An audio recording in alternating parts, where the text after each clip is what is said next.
Assalamualaikum warahmatullahi wabarakatuh. Saya Sajati Syafiqah binti Abdul Jalil, mengambil Diploma Pendidikan Islam SEM 2 Kelas 2. Hari ini saya akan membentangkan tentang konsep zakat pendapatan dan saham dalam fiqh Islam. Saya akan mulakan dengan pengertian zakat pendapatan. Pengertian zakat pendapatan ialah zakat yang dikenakan kepada setiap umat Islam ke atas semua jenis pendapatan yang diperolehi hasil daripada pekerjaan atau sesuatu aktiviti yang menghasilkan pendapatan. Definisi saham dalam fiqh Islam pula dari segi bahasa berasal dari perkataan Arab Syam, mempunyai pelbagai makna iaitu nasib atau bahagian. Dari segi istilah pula, bahagian tertentu pemodal sesebuah syarikat, harta dan bahagian ini mewakili sebahagian tertentu modal syarikat menerusi pemilikan skrip saham bagi setiap pemodal. Seterusnya saya akan menerangkan tentang konsep zakat pendapatan dan saham. Saya akan menerangkan zakat pendapatan dahulu. Okey, rukun-rukun zakat pendapatan ialah niat, harta yang dizakatkan. Seterusnya syarat-syarat. Syarat-syarat zakat pendapatan ialah Islam, merdeka, cukup nisab, cukup haul dan berkembang. Hukum untuk menunaikan zakat pendapatan ialah wajib ke atas umat Islam. Seterusnya, bagi konsep zakat, bagi konsep saham pula, rukun-rukun saham ialah pemegang saham, pinjaman, kadar tertentu daripada keuntungan syarikat. Okey, seterusnya syarat-syarat saham. Islam, saham dimiliki dengan sempurna, saham mencukupi nisab, tempoh pemilihan mencukupi haul, pelaburan hendaklah patut syarat, maksudnya halal. Hukum saham dalam asas fiqh ialah seperti mana yang dikeluarkan oleh Mufti Wilayah Persekutuan adalah melabur saham itu ialah harus. Okey, seterusnya saya akan membentangkan tentang pelaksanaan zakat pendapatan dan saham. Pengiraan zakat pendapatan, contohnya macam gaji sebulan, gaji untuk sebulan. Contohnya RM5,000 dikalikan dengan 12 bulan setahun. Lepas tu kita akan mendapat jumlah pendapatan setahun. Jumlah pendapatan setahun daripada RM5,000 tu dikalikan 12, RM60,000. RM60,000 kita darabkan dengan 2.5%. Maksudnya 2.5% tu ialah persen untuk zakat yang kita perlu bayar dalam masa setahun tu. Lepas tu kita akan dapat jumlah zakat setahun. Jumlah zakat kita setahun tu maksudnya daripada yang kita kira tadi tu 25% tu setahun kita kena bayar 1,500. Itu untuk setahun tau. Setahun tu 1,500. Lepas tu kita akan membayar kita boleh bayar bulanan juga. So jadi zakat bulanan kita 125. Okey, itulah cara pengiraannya. Selepas itu kita akan menceritakan tentang pelaksanaan saham, pengiraan saham pula. Okey, saham yang dijual beli dalam setahun. Maksudnya saham ni lagi lama kita akan mendapat lebih daripada tu. So kita akan terangkan dulu tentang pengiraan saham dijual beli dalam masa setahun dulu. Okey, nilai saham semasa akan ditambah dengan baki semasa, tolak dengan kos yang berkaitan, lepas tu darab dengan 2.5%. 2.5% itu maksudnya persen untuk saham untuk tahun itu.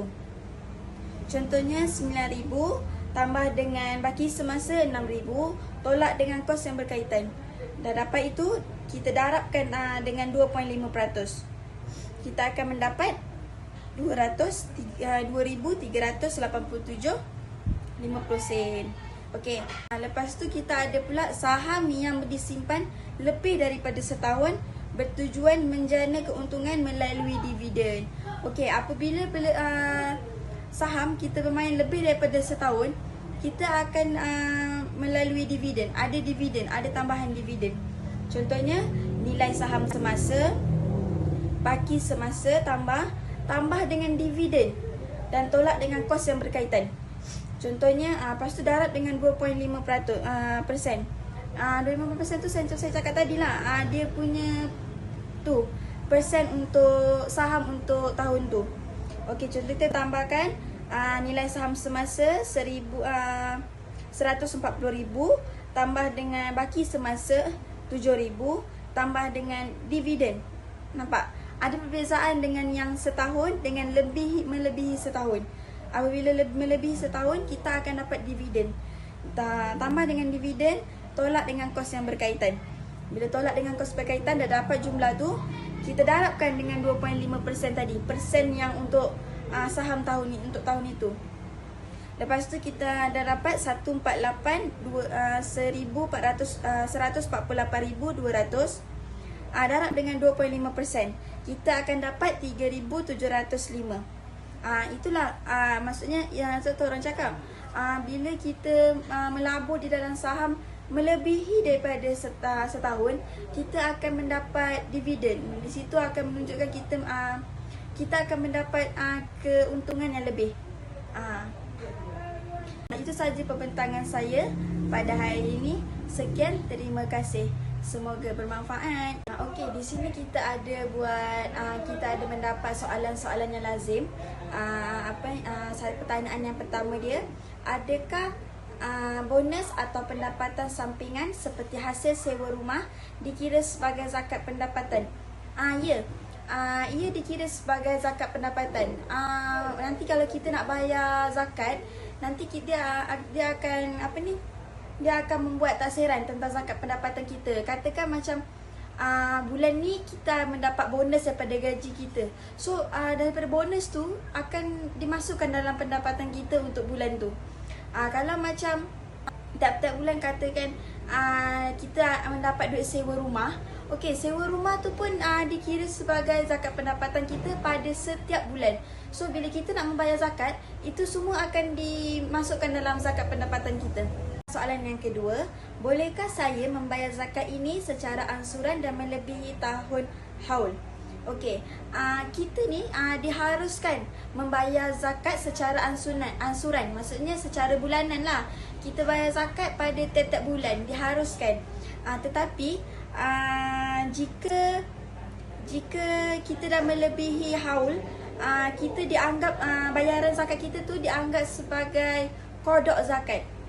Kita akan melebihi haul tu, kita akan dikira sebagai kodok zakat. Maksudnya kalau macam kita terlupa ke ataupun kita melebihi ke tahun gitu, kita akan dikira sebagai kodok zakat. Walaupun kita terlupa, tapi kita tetap kena tunaikan zakat pendapatan kita.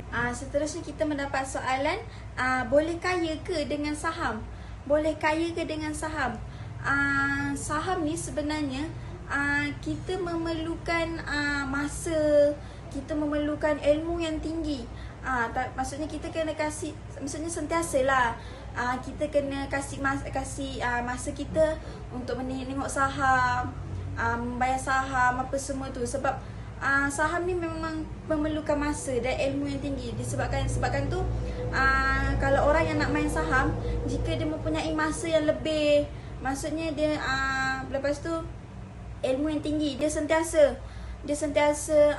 memikirkan ataupun dia sentiasa menambah ilmu dia tentang saham. Maksudnya boleh nak kaya, tapi kena ilmu yang tinggi dengan ada masa yang berlebihan. Lepas itu kita mendapat soalan tentang dengan saham.